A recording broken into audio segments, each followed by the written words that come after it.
On Christmas night, toys come alive, and a child crosses the boundary she can never fully return from.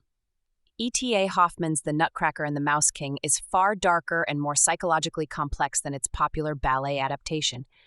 Beneath its fairy tale surface lies a story about imagination, fear, and the transformation from childhood innocence to emotional maturity. The story centers on Marie, a young girl who receives a strange and imperfect nutcracker as a Christmas gift. Unlike the other toys, the Nutcracker appears damaged and unsettling, yet Marie feels drawn to him. At midnight, Marie witnesses the toys come alive and a battle erupt between the Nutcracker's army and the seven-headed Mouse King. This conflict symbolizes Marie's inner struggle, where fear and courage collide, the thin line between fantasy and reality. Hoffmann deliberately blurs the boundary between what is real and what exists only in Marie's imagination. For adults, this distinction matters. For children, emotional truth matters more. To Marie, the fantasy is real because it shapes her choices. The Curse of the Nutcracker. The Nutcracker is revealed to be a cursed prince, transformed by the Mouse Queen. Only genuine love, loyalty, and bravery can restore him. Marie does not recoil from his ugliness. She accepts him fully. This acceptance marks her psychological growth, choosing essence over appearance. Fear as a necessary passage. Hoffmann's world is enchanting but unsettling. The Mouse King embodies recurring nightmares and the darker forces of the adult world.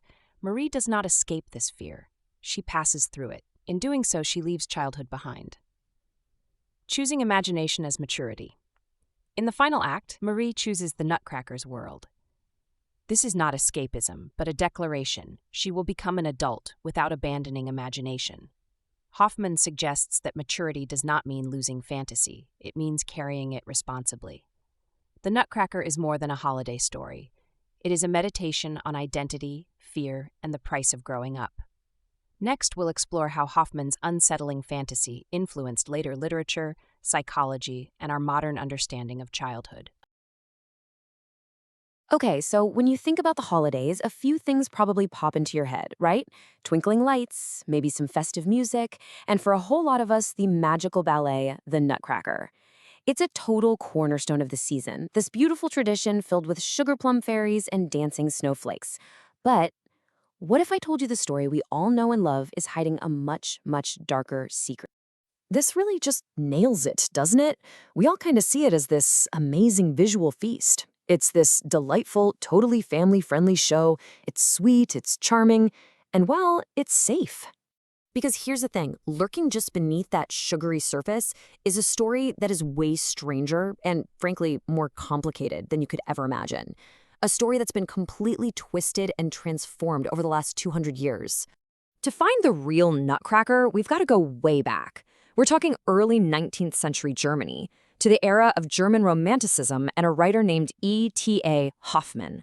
Now, to really get what Hoffmann's world was like, you just have to look at who he was writing alongside. We're talking about the exact same time as the legendary Brothers Grimm. And if you think their tales were for kids, well, think again. The original fairy tales from back then, they were not the clean Disney versions we know. They were often graphic, brutal, and honestly pretty unsettling. I mean, just listen to this line from the Grimm story, The Robber Bridegroom. A young woman is watching bandits murder another girl just for her ring. And this wasn't some one-off thing. This was the vibe. And the punishments? They were just as gnarly. In The Goose Girl, a maid gets condemned to, well, that. See, these stories were packed with violence and totally bizarre events on purpose, all to teach some really harsh moral lessons. So it is so crucial to get this. When E.T.A. Hoffmann wrote Nutcracker and Mouse King back in 1816, he wasn't trying to create a sweet little Christmas story. No way. He was writing a complex and sometimes pretty horrifying German fairy tale for adults. It came from this exact same literary world. So the big question is, how in the world did we get from a dark German nightmare to the sparkly ballet we have today? Well, the story basically went through a huge, multi-generational game of telephone, and it got a little simpler and a little sweeter every single time. The whole transformation basically happened in 3 big steps. First, you have Hoffmann's dark original. Then, almost 30 years later, Alexander Dumas. Yep, the guy who wrote The Three Musketeers, he rewrote it. He sanded off all the complex, scary parts to make it more kid-friendly. And this is the absolute key. It was his lighter version, not Hoffmann's, that became the one and only source for the ballet they created almost 50 years after that. And hey, if you want a perfect example of just how much got changed, get this. In the ballet, the hero is Clara, right? Well, in Hoffmann's original story, the girl's name is Marie. Clara? That was just the name of one of her dolls. The ballet literally swapped the main character with her toy, which, completely simplifies the whole plot. And this sugary transformation, it didn't really sit well with everybody. The famous author Maurice Sendak, the guy who wrote Where the Wild Things Are, he said he actually hated the ballet at first. He felt all the confectionery goings-on were just bland and banal compared to the rich, dark story he fell in love with. But here's where the story takes another strange turn. Despite its complicated past and a pretty rocky start in Russia, the Nutcracker Ballet eventually found its real home and all of its success not in Europe, but right here in America. Yeah, it was really over the last 70 years that something kind of amazing happened. This Russian ballet, which was based on a French adaptation of a German fairy tale, somehow became this essential American holiday tradition. It's kind of wild when you think about it. As the critic Alastair Macaulay points out, it just has all the right ingredients, family, toys, a Christmas tree, and that totally unforgettable Tchaikovsky score. It's all blended together to become a massive part of the American holiday season, performed literally from coast to coast. But as the ballet has gotten more and more popular, it's also started to face some modern scrutiny.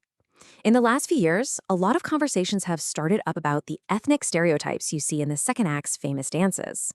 Okay, so the debate really focuses on those national dances in the second act. On one side, you have critics pointing to the Chinese and Arabian dances, arguing they lean on what they call borderline caricatures, even including yellow-face makeup.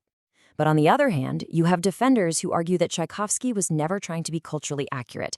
For them, it's all about the music's extraordinary color and energy. And they also point out that he used a similar kind of stereotypical lens for his own country, Russia, in the Trepik dance.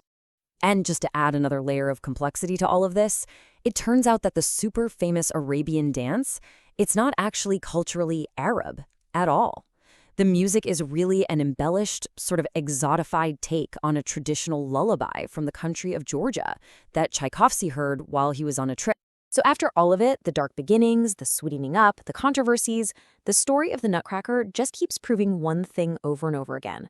It is unbelievably adaptable. And that brings us to today, where artists are totally reimagining this classic for brand new generations. In the hip-hop Nutcracker, for example, the creator Jennifer Weber uses Tchaikovsky's original music but translates it into a completely new physical language, which just goes to show you the timeless power of that score. So, you see, the Nutcracker that we know is really just one chapter in this long, constantly evolving story. It's been rewritten, reimagined, and reinterpreted for more than 2 centuries, which really just leaves us with one final fascinating question. Who will the Nutcracker become next?